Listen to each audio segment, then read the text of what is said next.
Hey everybody, it's Blonde Blitz time. Let's go.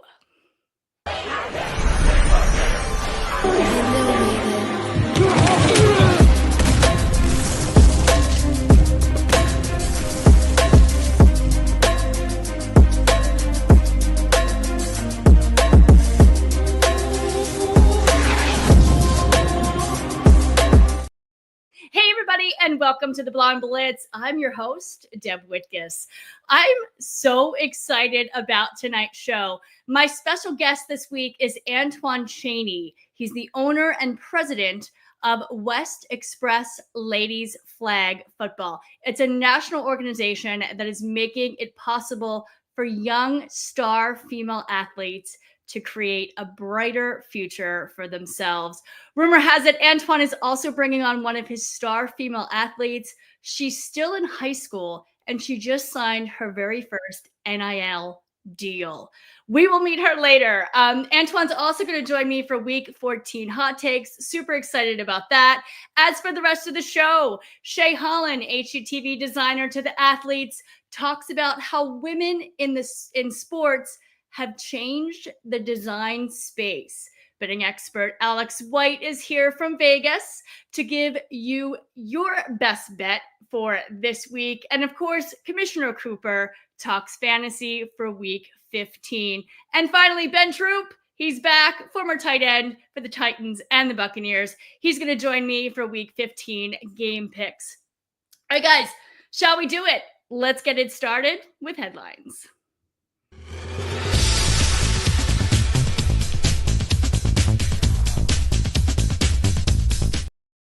Hey everybody, here are your headlines for week 14. The Philadelphia Eagles extended their winning streak to 9 games while clinching their 4th consecutive playoff berth, while the Detroit Lions won their franchise record 11th consecutive game on Thursday and clinched a postseason berth for a second year in a row for the first time since securing 3 straight playoff appearances from 1993 to 1995. This marks the first time since 2009 in which 2 teams from a single conference have active winning streaks of 9 or more games at the same time. The Kansas City Chiefs clinched their 9th consecutive AFC West division title with the win over the Chargers this week. Moving on to AFC NFC Players of the Week. In AFC, Offensive Player of the Week, wide receiver Jamar Chase of the Cincinnati Bengals. He had an exceptional game with 14 catches for 177 yards and 2 touchdowns, including a 40-yard game winner in the 27-20 victory over the Dallas Cowboys. Defensive Player of the Week, DE Zach Sealer of the Miami Dolphins. He delivered 2 crucial fourth quarter sacks and 4 tackles, helping the Dolphins secure a 32-26 overtime win. It was amazing against the New York Jets. Special Teams Player of the Week kicker Matthew Wright of the Kansas City Chiefs. Wright went 4 for 4 on field goals, including a game-winning 31-yarder that clinched a 19-17 win over the LA Chargers. In NFC Offensive Player of the Week, quarterback Sam Darnold of the Minnesota Vikings. He led the Vikings to a 42-21 victory against the Atlanta Falcons, throwing for 347 yards and 5 touchdowns with a nearly perfect passer rating of 157.9. Defensive Player of the Week, DE Yetur Gross-Matos. DE for the 49ers. He recorded 3 sacks and 4 tackles, leading the 49ers' defensive effort in a dominant 38-13 win over the Chicago Bears. Finally, Special Teams Player of the Week, DT Brian Bresci of the New Orleans Saints. He blocked a potential game-tying field goal and added a sack, tackle for loss, and 2 pass breakups in the Saints' 14-11 victory over the New York Giants. All right, guys, that was your NFL headlines for week 14. And now it's time for our special guest.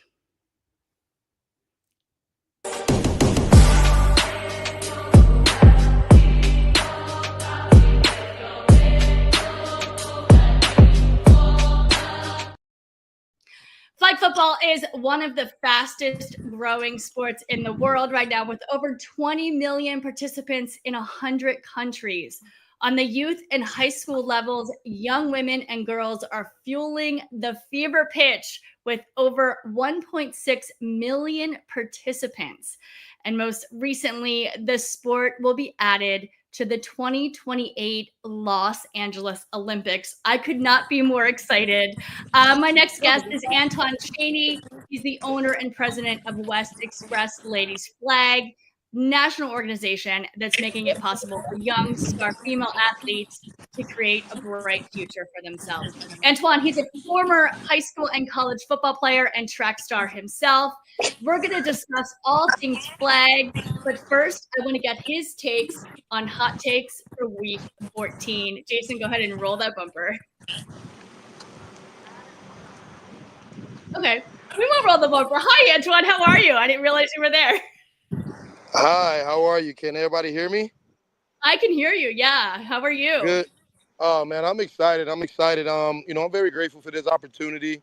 Definitely, we know what the game of flag football is doing right now in the country, Mhm. and it's moving rapidly fast. So, Yeah, first and foremost, I just want to say thank you to you for of allowing course. me to definitely, bring my testimony to place here.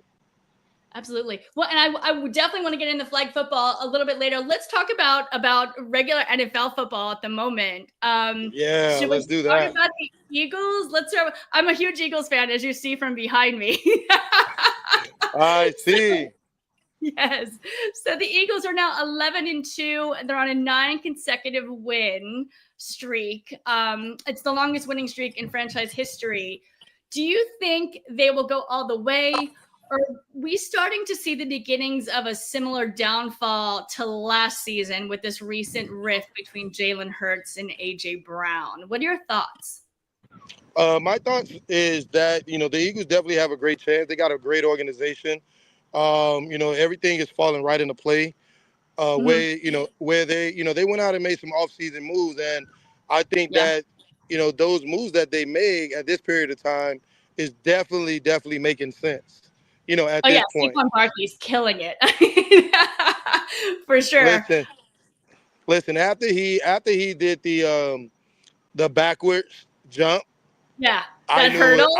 Yeah, that hurdle, that was pretty cool. And the way Hurts is playing right now, I mean they're playing great team ball. They're finishing in the fourth quarter. Mhm. It's very hard to beat those guys at this period of time. If they keep clicking like this, they're gonna have some things special down the road here, down this last stretch, going into the Right, playoffs. right, right. Well, and you know who also has something special going on? The Lions, right? Hey, listen, that grit is real. Yeah, That grit is real. I mean, yeah. I was just watching HBO, how they got the grit all around the facility. I mean, they've Hmm. literally bought into Dan Campbell's identity. They really have. I mean, and those guys are playing for each other, and I Hmm. mean, you can tell they got one of the best quarterbacks in the league at this period of time, We and do. Jared I Goff love as well too. I love Jared Goff. I actually because I live in LA too, and I'm in Philly at the moment. But when Matthew Stafford went from the Lions to the Rams, and then Jared Goff went to the Rams to the Lions, I was like, they just made an even trade. Like I'm not quite sure what just happened there, but I've always liked Jared Goff. I think he's a great quarterback. But I wanted to talk about the controversial call from Dan Campbell last week to go for it on the fourth down. He took away time from Green Bay to they couldn't get the ball back to possibly score. Jared Goff, he tripped, but he still made that first down. As a coach, would you have made the same call that Dan Campbell made? To be honest with you, the where they are as a team right now, I Mm-hmm. I, I think I would have too. I think I would have Okay. too because when you make a call like that as a head coach, and you know where your team is right now, your back is. You let them continuously know that you believe in them. You Right. continuously believe in them. I mean, and that was a very aggressive call. I mean, it's the NFL. So you got to make decisions. But just that call, what that call has done for the locker room. I mean, even though that they've they actually Smart. converted on it. That Yep. just says how he feels about the team and how much he believes in his guys.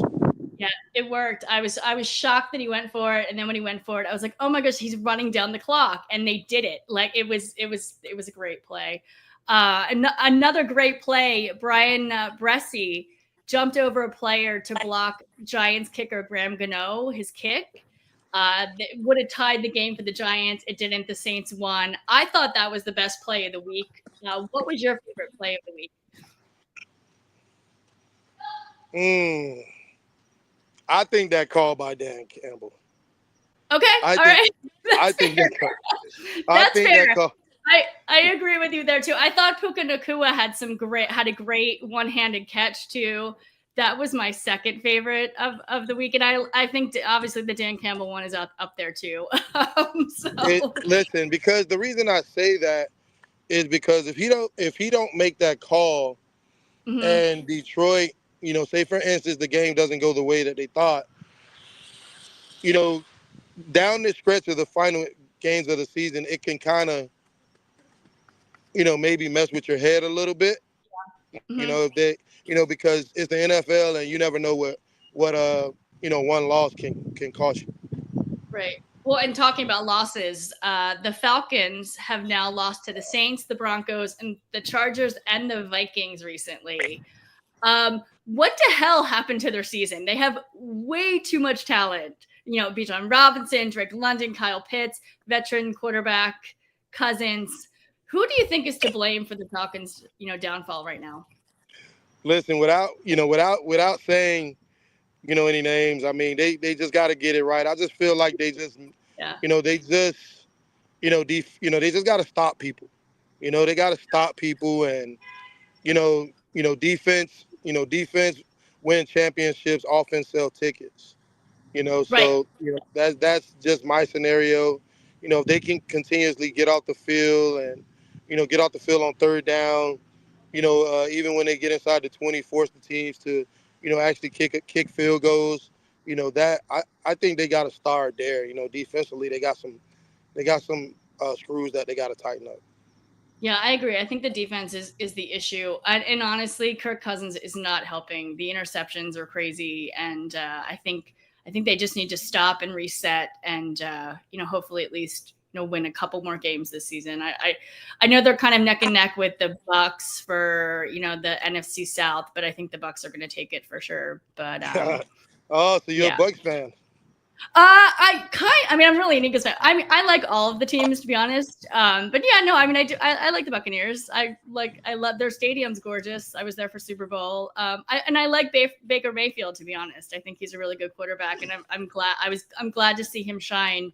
In Florida. So yeah.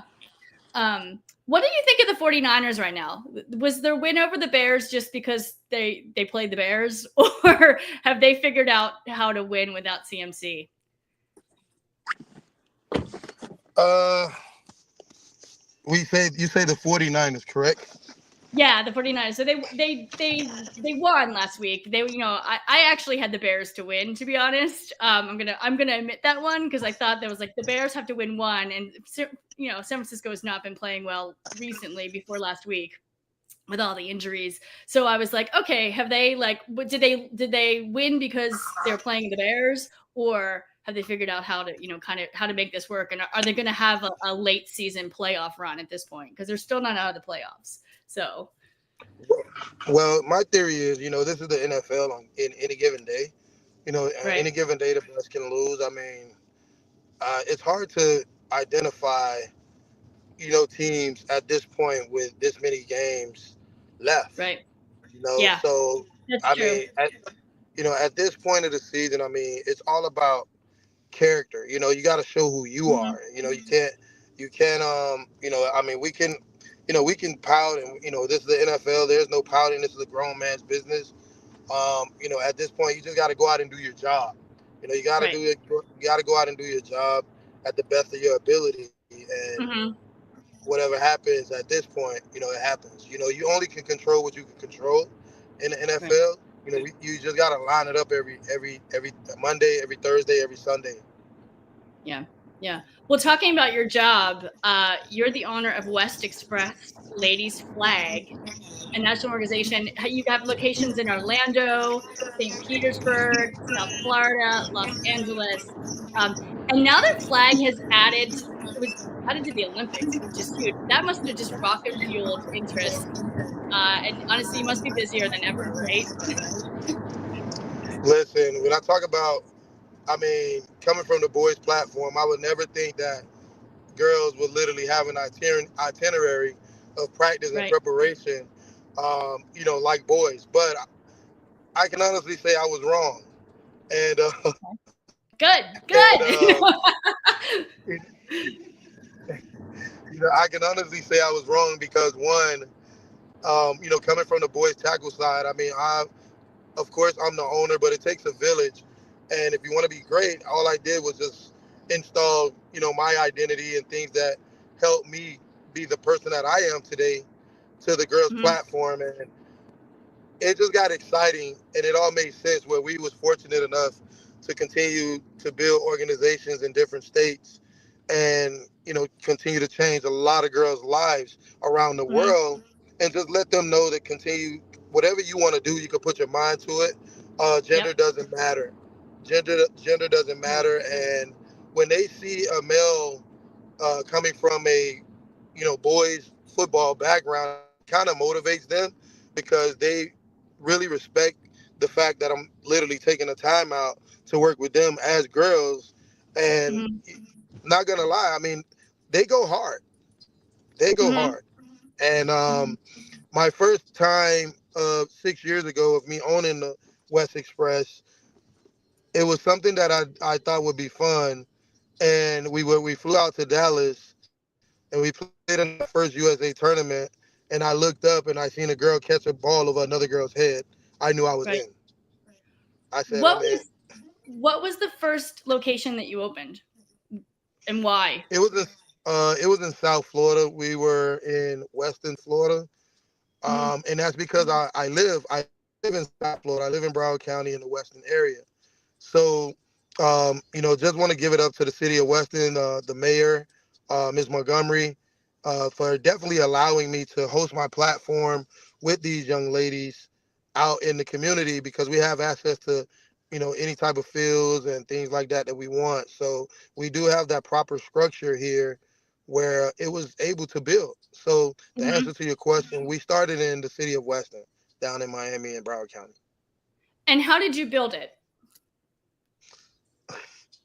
Uh, how did I build it? Wow. I know it's a I'm gonna loaded just say, question. yeah. I'm gonna be honest. It started with a vision, and it started with, one of my friends. Was the he was involved, and I always used to see him like on Instagram with girls flag football, and Mhm. he would literally be out there to practice. I watched a couple clips, and that really, really, really like stood out to me. It stood out to me, and I gave him a call. And I say, do you Mhm. think that you can get some girls together, man, and we start, this travel thing? And what do you think about that? And he was all in. So I give it up to him because he helped me believe that it was all possible. So if he's watching this live feed, I want to give it up to Ramsey over at Go Ramsey. Atlantic. Yeah, want to give it up to Coach Ramsey over at Atlantis University. So after that, once I get a smell of something and I'm having fun with it, Mhm. I'm running. I'm running. I'm running. Awesome. What how many girls do you currently have in the program? Oh my God. So are you talking about just in South Florida or all In together? all together in West Express Ladies Flag, all together across the US. Well, currently now, we right now at this present time we have about, I think, say 150, close to Okay, 200. that's a lot. Yeah. Do any play on any pro teams or what's been your biggest achievement with any of the ladies besides the NIL deal? Yeah, currently right now we lead the country with girls actively playing college flag football right now. We're at about Mhm. 85, close to 90 girls at this period of time. We had a senior class this year Mhm. of 12 girls that signed scholarships this year. And Wow. what made that senior class very special is we had 90% of the girls, it was their first time playing flag football. And what concluded that class and made that class very special is that we had two soccer players that were playing soccer since they were 6 years old. Mhm. Olivia and Sam, they both they're actually twins. They're Oh, actually wow. twin sisters. Mhm. They never played flag football in their life, and they played soccer since they were six. Their parents invested a lot of money over the years in soccer. They didn't get the looks that they probably wanted their senior year, and I, Mhm. talk to them and just kind of encourage them and say, just come try this, because I would get calls from every coach across the country, and they would be telling me about how they love the athletic ability of soccer girls. Right. So, Yeah. what made that class very special, within 6 months, we were able to, not even 6 months, within 3 months, we was able to transition two soccer players, sisters, into flag football players, and now they're on flag football scholarships at William Woods University in Missouri, and Amazing. they're playing soccer and flag. So that Wow. made it. And what are the opportunities out there looking like for these young women? Oh man, it's growing every day. Like right Mhm. now, currently, you have the NCAA who is going to be expanding here soon. Like it's so many. It's the fastest growing sport currently right now in the Awesome. country. Yeah. And you've coached both genders, boys and girls. Is it different with young women who are athletes, or are athletes one and the same? Do you just train them to win, basically? Yeah, actually, to basically, give an example of coaching, boys and girls, it's totally different. Okay. But I'm not gonna lie, girls. I'm not gonna say, because I'm a guy. I'm not gonna say girls go harder, but they really, really, really feel like they got something to prove. Yeah, I agree. I feel like it's the same way in sports media too. We kind of have to know more, and if we mess up, then we get kind of dinged for it. But the guys mess up, it's no big deal. So yeah, I understand that, just being in sports media as well. Um, Walk me through, what is it a day, a practice like for the women in West Express Ladies Flag? Kind of give me Oh, the rundown. wow. Okay, so so we got time tonight, I Yeah. guess. We have a few minutes, yeah. Okay, so um, I'll bring a scenario, just like, say for instance, what we just experienced here, tonight. We just experienced here.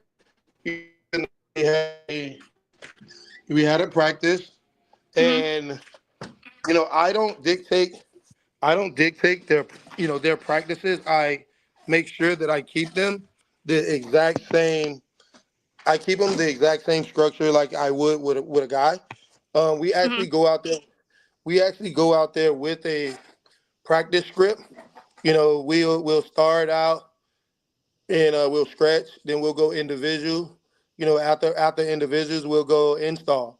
So it's no different. We'll go install, then we'll go half line. We'll run our plays to the right side, then we'll run our plays to the left side, and then we'll run plays to the center, like basically the middle of the field, because flag football is basically all about spacing. It's all about taking up spacing, mhm, and players, women, they have to be good in space. You have to be very good in space and be able to move, and be able to go around people and react. And of course, you got to be aggressive to come to balance and break down and pull flags as well. mhm. And I understand you have one of your young athletes with us. You brought her with us tonight. Tell me a little bit about Taraya McFadden. Wow. I mean, where do I start? Um, She's here. We're going to bring her in, but go ahead and talk about her a little bit because I wanted to hear it, and then we'll bring her in. Listen, I mean, let's start out being a student, in the classroom first. She maintains over a 4.0 GPA. Very electrifying, just electrifying character, electrifying, personality. But on the field, she just plays with so much passion. Mm-hmm. And, to be honest, I'm going to be honest, she motivates me. Mm-hmm. She motivates me because the things that she do on the field, the world needs to know. Like, and it's unbelievable. It's unbelievable to watch, and she deserves everything because she's explosive off the field, and she's very explosive on the field, and she represent, for all women out there that is in this sport, she's very dominant. And it's the thing about it, she's only a junior in high school, but the Wow. world definitely need to take notice on Tariah McFadden. I'm telling you All right right. now. Well, I, let's bring her in. Taraya, come on in. Thank you for coming on the Blonde Blitz. How Hey, are how you? y'all doing? I'm Tariq Hi. McFadden, class of 2026. Yeah, Nice to meet you. nice to meet you too. Tell me, what is it you like the most about flag football? Um, Being able to just, wake up, put cleats on, and just get out there and do what most people would have never thought a girl would be able to do in general, whether it's flag, tackle, and no matter what it was, like just being able to just get out there and just play freely. And I love what it brings to, like, to me as a on a personal note. Like, it just makes me feel like, just put everything else to the side. When I'm on the field, it's like I'm just locked in and stuff like that. So that's a big part of it. What started your interest in flag football? Tackle. I played tackle Oh, football. okay. All right. Yeah, Who so did I played tackle football for 7 years. Okay. And I actually played defensive end. I played free safety. I played wide receiver, running back, and I played second string quarterback. And what do you play So now for Antoine with Antoine? now I play free safety and wide receiver, and sometimes quarterback. But those are my two positions. What's your favorite and why? What's my favorite position? And why? Um, I was. Oh, I never got asked that question. I don't. I wouldn't. I can't pick honestly because Okay. it's like when I'm on defense, it's like I know what a wide receiver or a quarterback would do, and that just having that connection from offense and playing wide receiver, it's like it makes it easier for the game. It makes it easier for the position of free safety because it's like I'm already connected with my quarterback on offense as a wide receiver. Hmm. So when I'm shifted to the defensive side, I know I still have a connection with their quarterback. So it's like I know reading the You field, can read it. scanning left to right, and seeing where everyone's going and stuff like that. Just playing over the top and just having my teammates back. That's a big part about being safety. And then wide receiver, of course, is having my quarterbacks and my teammates back, just going up top or, running a route and seeing what's open and seeing if I was a safety, I'll, overplay this. So let's make a double move instead of a single move. So, just having that relationship with, both sides of the ball just really helps me out. Yeah, you get to see both sides and get to play both Right. sides and know what people are almost thinking, like what the next move is, so you can stop it if you're on defense or if you can Right. do it if you're on offense. That's fabulous. What do you do to stay on top of your game? Just be myself. That's the biggest thing. A lot of people get so caught up in, trying to be who they're not when they get Mhm. an image out and stuff like that. So my biggest thing is just to be yourself. Wake up every day with the same mindset and mentality. Like, I'm a human. We're all human and stuff like that. Never get too cocky and everything else that comes with it. So it's really nothing to it. Just being myself. Okay, and the love of football, right? Literally. So you just signed a huge NIL deal. You're Yes, ma'am. I did. That's a junior in high school. Congratulations. Thank you. Can you tell me about what you just signed? I just signed a deal with Scout Smarts. Big shout out to them. Thank you for accepting me into the family, as I Yeah. would say. And that was It was big. It was so it's basically like they basically like rate you and stuff like that, and basically help you get into college, Mm-hmm. and stuff like that. So that's basically what it was and stuff like that. So I honestly have been extremely excited since I've been there, Mm-hmm. because all they've been is very good to me and stuff like that. So I've been comfortable ever since I've been there. It actually helped me with a lot of stuff, being more vocal with them, and becoming a family, because at first it was just me and Coach Antoine, but now dealing with outsiders and knowing how important it is to speak to others outside of me and him. Right. It was a big step, and I really appreciate it. Antoine, how proud are you of her? Don't ask me that because then I get emotional. Then Come I get on now, I gotta get emotional. the coach's perspective in here. Yeah. Then I get emotional on here, man. I mean, the connection that we have, is feel like that, I treat all the girls like they're, my daughter. But the connection that me and her have is just very understanding. So when I say I'm proud of her, it's just an understatement. I am so, she helps me. I'm not gonna lie. Like when she Mhm. speaks like this, she motivates me. How she feel about the game of football, she motivates me. When I feel like something, I'm like something goes. Of course, in football, everything is not gonna go great. Right. When I look over and I see her, man, and how she came from the tackle circuit, and was the first girl to ever even win a Super Bowl at the youth level. She was the first girl. So just her story alone motivates me. So I'm super proud of her. Not only her, her parents for Yes. raising her the right way. Mm-hmm. I'm so excited about that. I think her mom is there with her. So I would love to for you to get her mom's side. Like, how does she feel all of this start? Like what because usually how it goes. I mean, first Yeah, of we'll all, check out we'll check back in for sure yeah. once you get a little bit. Yeah. Yeah, because moms, that's my baby. She's Yeah. my baby. Yeah. That's my girl. I don't want her to get hurt. Yeah. We're talking about hitting her with helmets. Yeah. It's a different ball game. But Right. she's the definition of perfect timing for the perfect sport and for the perfect people and a perfect brand. So I definitely want to give it up to Debbie, the owner and the CEO of Scout Smart, for taking the time out to definitely make Taraya the face of the recruiting brand to get girls flag football out there because of her talents and how dominant she is. So her story is attached to the Scout Smart brand. I mean, if any other company is watching this live feed right now, I mean, she's the first high school girl to ever do it. It's Mhm. legal. It's legal in the state of Florida. We just passed where NIL deals are legal for high school athletes. And my main thing is why I created the brand, and every day I go to practice, the girls always say we want to get treated like the boys. Why does the boys have this and we don't have this? Gender shouldn't matter. So I tell them all the time, listen, I'm not going to treat you like a girl. I'm going to treat you like a football player that is a girl. Yes. Yes. You know, Well, and Taraya, what advice do you have for girls who are trying to get into flag football? We have time for one more question, and I think that's a super important one. Um, I would mostly say just be yourself, because you can't do nothing if you're not yourself.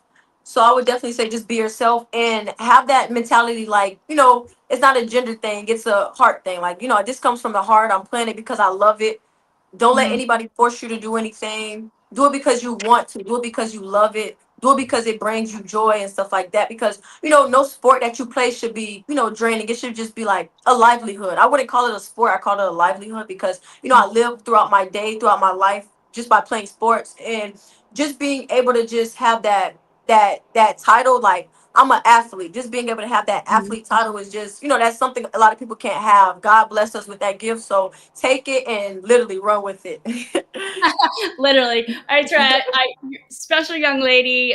Honestly, you're an inspiration to me as well. I'm so excited. Thank you for stopping by. Thank you for being on the Blonde Blitz. We are all so proud of you, and big shout out to your parents. And I know it takes a village. Coach Antoine, thank you so much. Where can everyone find you? Or You can follow all our social media platforms. It is at West Express Ladies Flag. You can also follow at West Express Cali, and you can also follow us on at Girls Can Ball 2, the number 2. TT, Taraya, you want to give your IG handle where they can also follow you as well? You can follow me on darkside.tt with the underscore at the end. And that's all my social media. So it should pop up for Twitter, Instagram. So yeah. amazing. Okay, so if you guys know a girl who think might be a great candidate for flag football, make sure to contact Coach Antoine at West Express Ladies Flag on Instagram. And guys, watch out for this young lady. She's literally tearing up the field. All right, guys, thank you so much. We'll see you soon. Okay, Thank bye. you. Be safe. Thank you. You too. All right, guys. Next, we have Shay Holland, HGTV designer to the athletes. She's here to talk about women in sports and how it has affected the design space.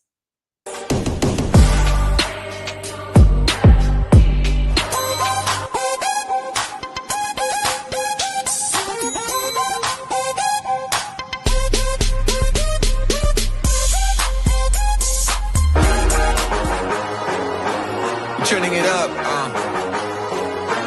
turning it up, yeah, go, yeah. I aim for the heart, I give it my all. I'm throwing the shots, I'm hitting the body.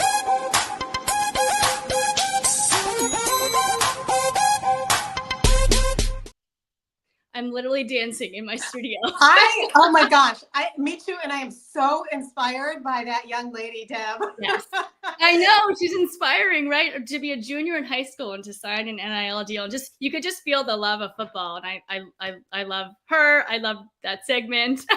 Yes, I could have listened to that even more. So yes, you'll have to have her back for sure. It'll be fun to follow her career.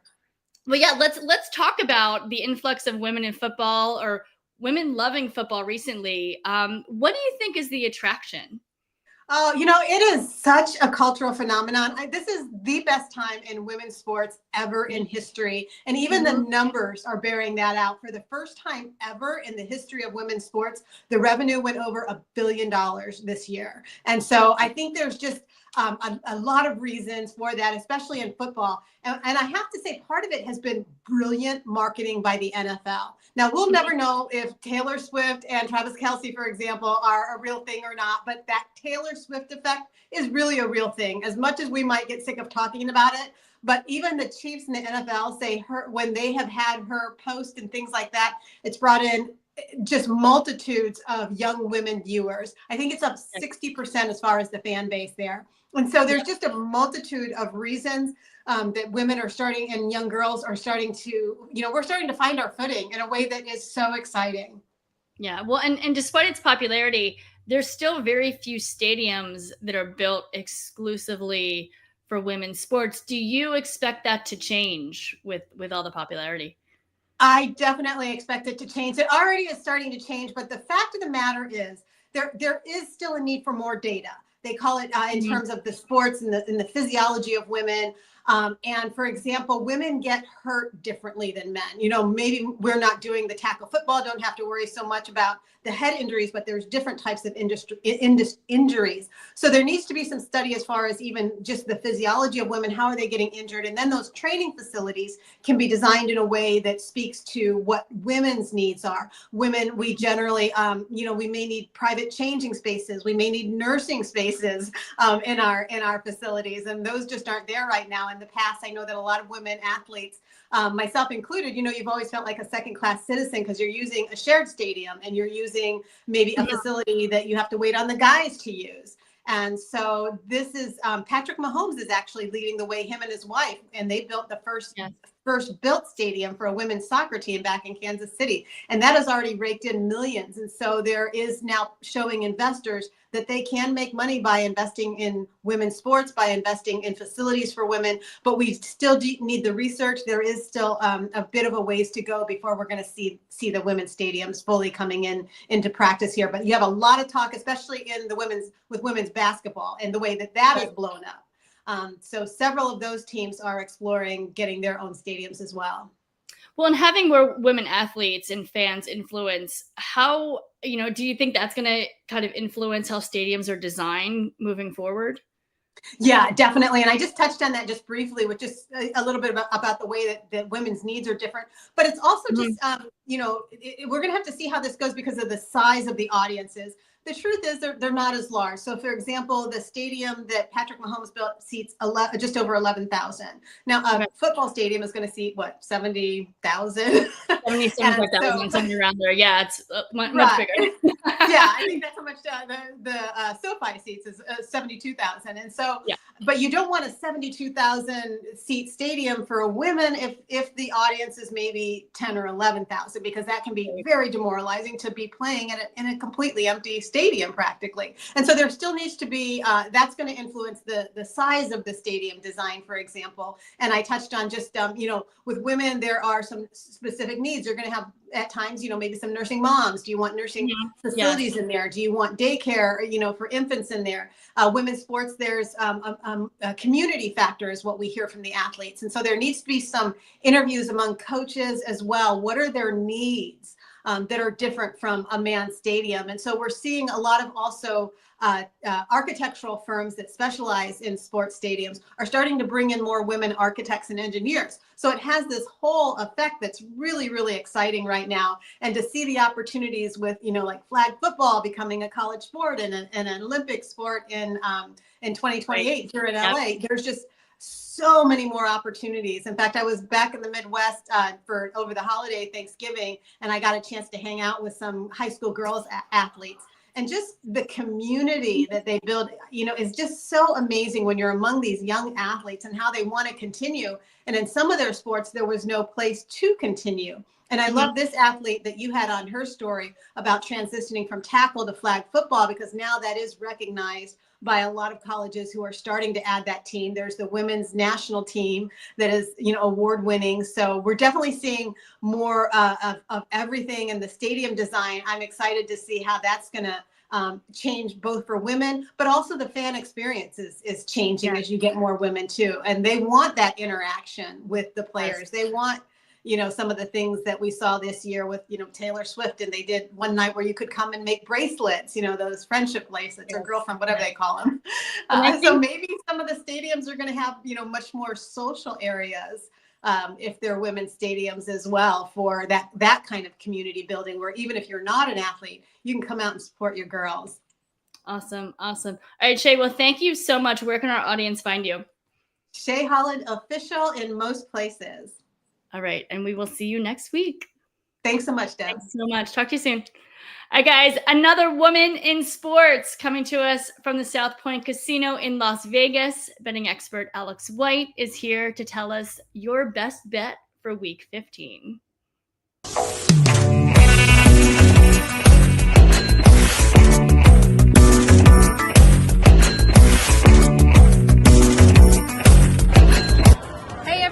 Alex White here from the South Point, actually shooting live in the South Point. I've got the book right over here, just crunching some numbers. Excited, I cannot believe it is week 15 already in the NFL. Some really good matchups, some not so great games. We have one with two teams that both have double-digit wins so far. The Bills are 10-2, the Lions are 12-1 coming into this game. The total's 54. I know it feels high, but if you look at these two offenses, I think we're going over this total easily. The Lions, number 1, points per game, averaging 32, and the Bills right behind them, number 2 at 30.5. The Lions, we've heard it from everybody, a lot of injuries on the defensive side. We saw them give up a lot of points to the Packers on last Thursday. The Bills and the Rams had a shootout as well, so why not one more between the two best offenses in the league? I gave you a lot of props last week for the Lions with Montgomery. He got there again, another touchdown for him.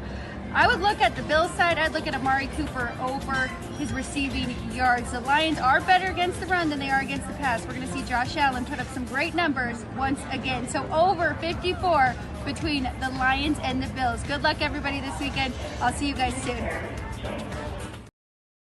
All right, thanks, Alex, so much. Guys, catch Alex on Punchlines with Frank Nicotero and on IG at Alex White with 2 E's. And we cannot talk sports betting without talking some fantasy. Commissioner Cooper, what do you have for us this week? We're on a mission, guys. We're on a mission, guys. I'm just dancing all over the place this week. I love it. I love the show. Hi, Commissioner. How are you? I'm doing great, Deb. Thank you so much for having me in. It's nice to inject a little testosterone in the show tonight. I mean, why? Why do we need to? No, it's all good. We don't need to. I get it. I'm just saying. Okay. So I'm just making dad jokes. What do you have for week 15 for us? Yeah. So if you followed my little formula last week, you definitely got paid because we put up over 150 points with that lineup last week. So not too shabby, which actually made me champion again on my show. So this week, I'll show you what I got cooking up. I'm actually going to go with Bo Nix, going off of, Bo Nix has been that guy that not only can get you points in the air, but he's been getting you points on the ground as well. This week going against the Colts, who are 23rd against fantasy QBs. So I kind of paid down a little bit at the position. That way I could get Alex's favorite running back, David Montgomery, because I wanted to follow up, and I meant to say Alex was so spot on last week, I was inspired. David Montgomery has been not only money in the touchdown area, but I've said it all, I think every show or not even every show, but every lineup I put in, if I find a running back going against the Bills, I'm starting them. Buffalo 30th against fantasy running backs. We are in week 15. That is not a trend. That is a fact. Chuba Hubbard, he was getting a little bit less playing time with Jonathan Brooks in the lineup. Well, Jonathan Brooks, unfortunately, is now gone. So we got Chuba Hubbard going against the Cowboys, who are 27th against fantasy running backs. He's got a nice matchup, and he's going to get a lot of volume. So I love it there. I went with Keenan Allen at receiver, going against Minnesota, who are 32nd, which is dead last in the league against fantasy receivers. I think you kind of pick or play really him, DJ Moore, Romeo Odunze. Keenan Allen seems to be that guy that's getting those touchdowns. So although Romeo Odunze had a good week last week, I think it's going to be Keenan Allen's week this week. Went with Amari Cooper. She was just talking about the high-scoring game that we're about to see with Detroit and the Bills. Gotta like Amari Cooper, getting a little more familiar in this offense. Detroit 29th against fantasy receivers, so I love the matchup. And then I got a feeling about Adam Thielen, who is back he's resurrected from pretty much everything. Going against, I think I might have put that wrong here. But 21st against fantasy receivers. So I like the matchup with Carolina this week, especially with Adam Thielen. It's been nothing hotter than him. David Njoku is a great play. He's been consistent all year. But Kansas City, not only that, Kansas City's 31st against fantasy tight ends. So it might be a little bugaboo with their defense against tight ends. So I like that there. Then I went with Braylon Allen against Jacksonville. They are 31st against fantasy running backs. Breece Hall may or may not play. But either way, I like Braylon Allen in this matchup. And then I went with the Commanders D, going against New Orleans with no David Carr. So you got to expect some mistakes being made in the offense this week, whose offense kind of struggled already with Carr in. So I like the Commanders D in this matchup. I like the Commanders too. I might actually do that one. And I have Thielen on my fantasy. He's on my bench right now. So you're saying I should play him. Well, it depends on who else you have, but the matchup is good, and he's been one of the hotter guys going into this week. So you would expect Carolina to have to throw themselves into the ball game like they've been playing, like they've basically been doing. So that's why I like Adam Thielen, but don't put him over Justin Jefferson or anything crazy. No, I wouldn't do that. No, well, he was hot for a while, and then I was like, okay, he's not playing as well as he was. So I was like, if hot again, if you're saying play him, I'm like, I'll take a look for sure. All right. Jason, thank you. Let's bring Ben in, guys. Former tight end for the Titans and the Buccaneers, Ben Troop for Game Picks Week 15. Well, before we bring Ben in, I forgot because I just wanted to throw this out there. It is fantasy playoff time. So if you all are in the fantasy playoffs, check us out on Friday real quick. I got the Friday night breakdown. We're going to break down all the week 15 matchups and get you a W for your playoff win. So come check us out. All right, let's bring Ben in and get these picks going. Let's go.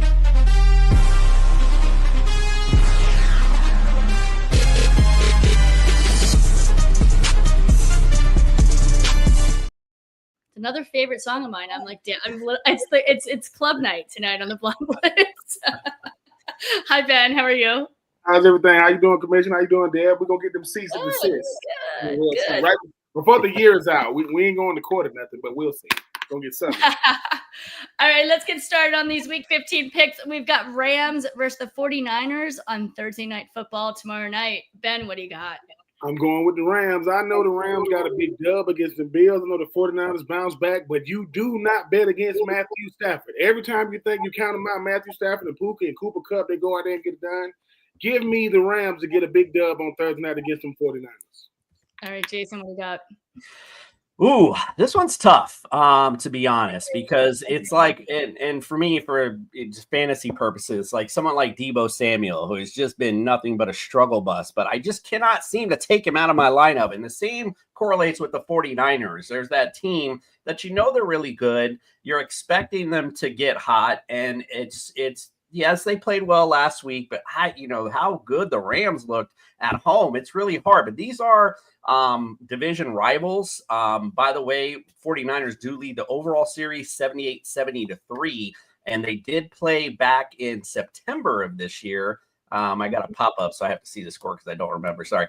27-24, the Rams won that matchup. So I expect a really close game. I'm going to go ahead and go on a limb, and I'm going to say the Niners take this and start their playoff run toward the playoffs. So I'm going to go Niners in this one.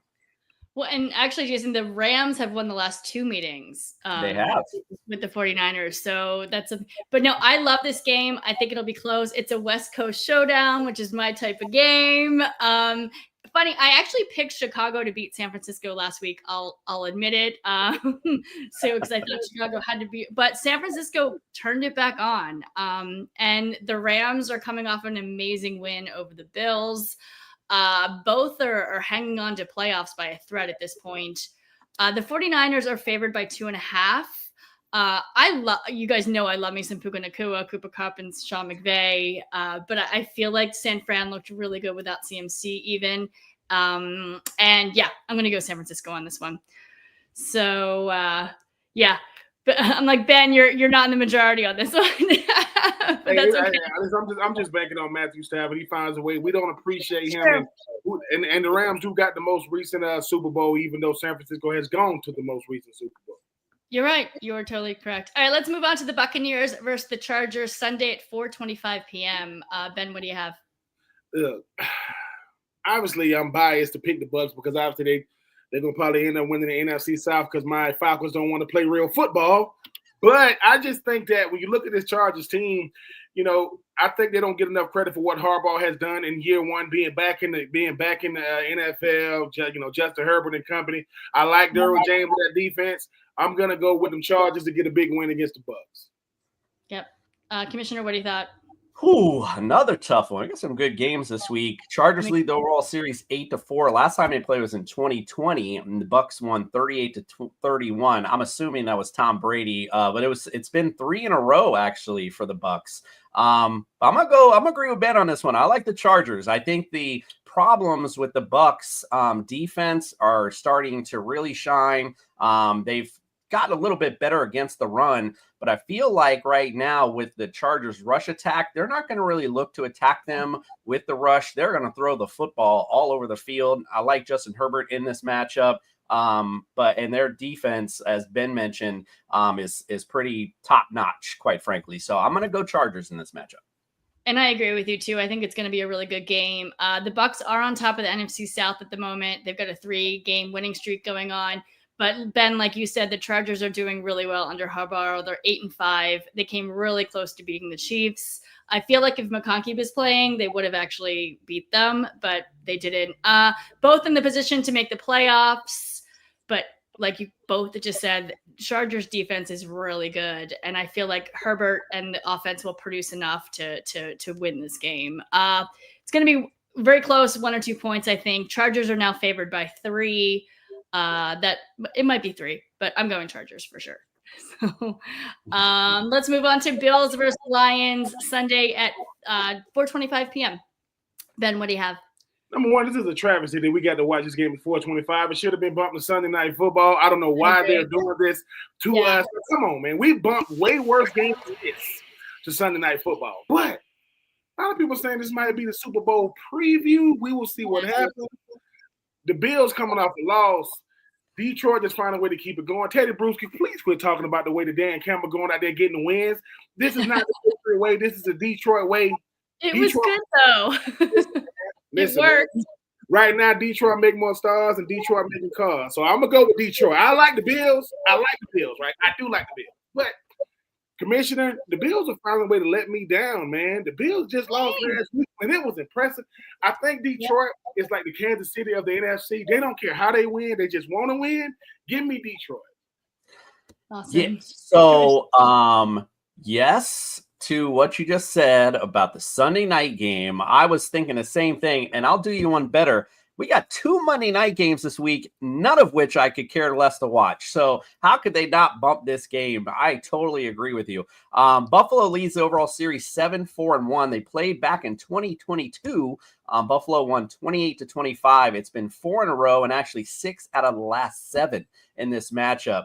I got to say, I feel like, I'm feeling you with Detroit, Ben. Everything you said was 1,000% correct. But I got to say, I feel like Buffalo is going to bounce back after getting slapped in the face last week. So I'm going to take Buffalo in this matchup. I think it'll be close. Obviously, it'll be close and a definite Super Bowl preview. I like that a lot. So I'm going to go Buffalo in this one. Okay. And I agree with both of you, to be honest. Again, possible Super Bowl matchup. Bills just lost to Rams. But, the defense couldn't hold the Rams, but Josh Allen made history. So the Lions right now are on the longest winning streak in the NFL right now at 11. I cannot wait to make some popcorn for this one and just sit down and watch. Lions are favored by 2. I feel like just by watching the Rams game that there's holes in the Bills defense, a little bit. I feel like the keys to the Lions winning will be keeping Josh Allen in the pocket. And I think that Lions defense can do that. I feel like the Lions, in my opinion, are the best team in the NFL right now. They're the most balanced team. And I think game 12 is going to be a winning game for them. So here that comes, I feel like. Yeah, well, not only just a caveat on what you said, not only could they keep Josh Allen in the pocket, they could very easily keep him off the football field because, as I mentioned, they can't stop nobody with that front 7. And with the tandem they got at running backs, I could totally see a game script where they're just pounding the rock against the Bills. And they just, Josh Allen don't have time to get in a rhythm. So that very well could play out that way. Yep. Let's move. We got 2 more. Let's do Packers versus Seahawks Sunday Night Football at 8:20 p.m. Ben, what do you got?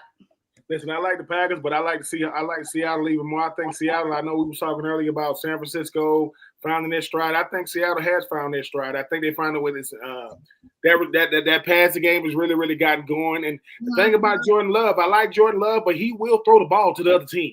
He hasn't done it as of late, but I just think Seattle is understanding that, hey, man, we got to put some distance between us and the rest of this division because San Francisco's coming, the Rams are coming.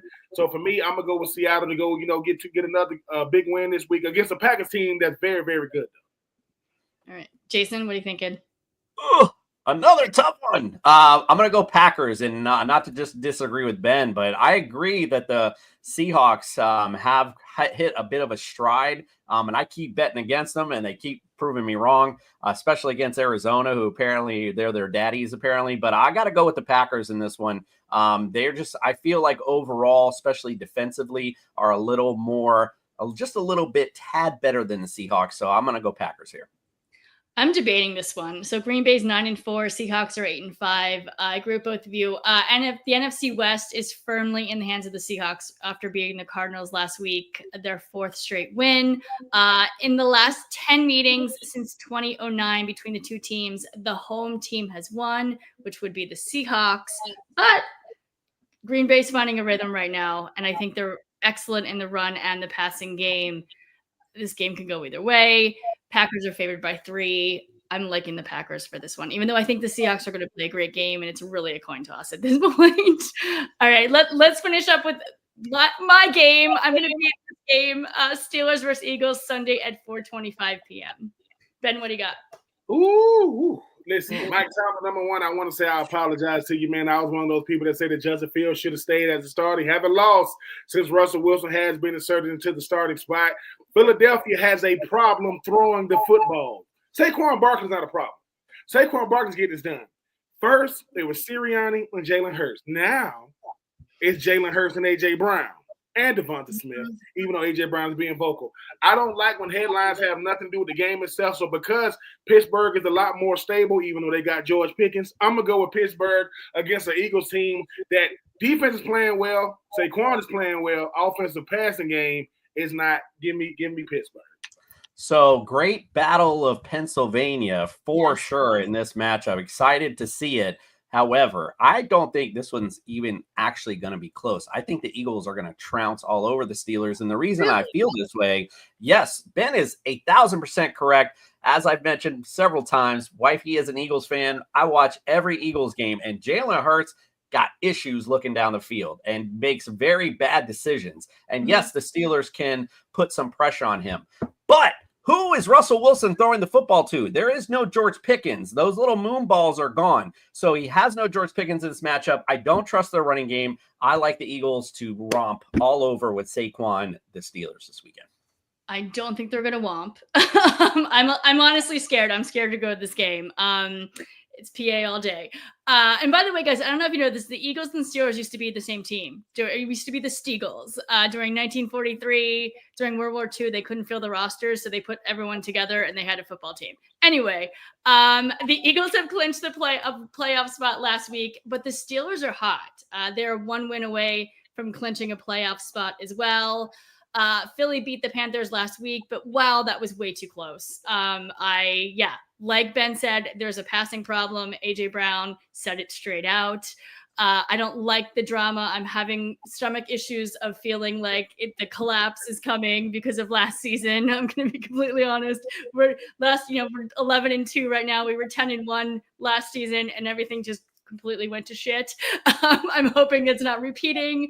Steelers defense is legit. They might be able to slow the run game down, which is scary for me. Eagles are favored by 5. I think it's going to be a tight game. I'm going to have several beers and pray, but I'm going with Eagles on this one. So time will tell. But all right, guys, Ben, your show is next. No Weddings in the Fall. Guys, keep watching. Do not forget this show is sponsored by Underdog Fantasy. Go to Underdog Fantasy and use promo code BLONDE and we'll double your deposit up to $100. Of course, if you like today's show, hit subscribe and follow us on all socials at the Blonde Blitz. Guys, thank you so much for another great show, and we'll see you guys next week. Go Birds.